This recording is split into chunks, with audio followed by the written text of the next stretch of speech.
அனைவருக்கும் வணக்கம்.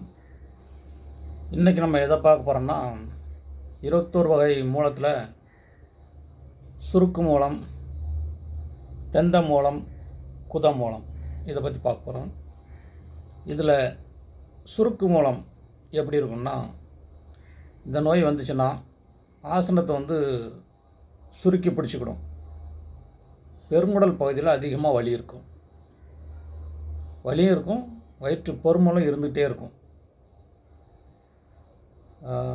பெருமயிர், அதாவது பெருங்குடல் பகுதியில் தடிப்பு உண்டாகும். ஆசன வாய்க்கு உள்ளுக்க அந்த இடத்துல புண்ணு உண்டாயிரும், சீல் வடியும், சீலும் வெளியே வரும். ஆசன வாயில் நெருப்பு வச்சது போல் சூடு இருக்கும். உடம்பை அசைக்க முடியாது, அசைச்சாலே வலி இருக்கும்.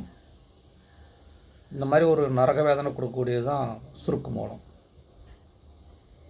அடுத்து தெந்த மூலம்.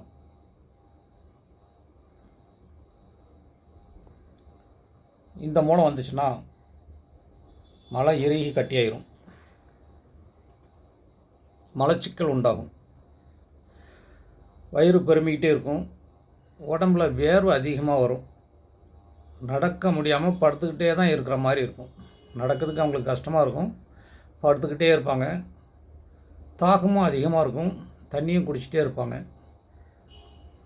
பேதியும் அதிகமாக உண்டாகும்.